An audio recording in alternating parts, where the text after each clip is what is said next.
Pemirsa, Polres Musi Banyuasin gerebek gudang penimbunan minyak jenis solar bersubsidi. 3 orang pelaku diringkus petugas. Modus pelaku dengan mengganti sejumlah plat nomor kendaraan juga barcode My Pertamina.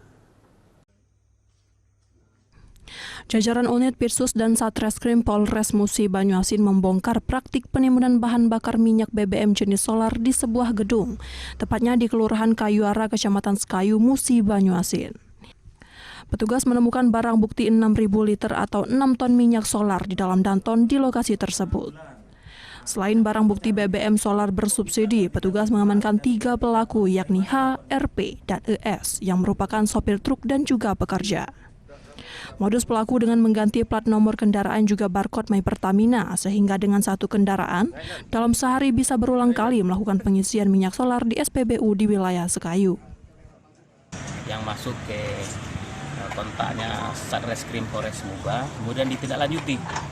Pada malam hari ya kita cek ada penampungan minyak yang ada di lokasinya dekat dengan Polres, yaitu di Terminal Randik. Nah, kemudian setelah dicek ternyata ada 2 unit jenis truk yang di dalamnya ada Tedmon.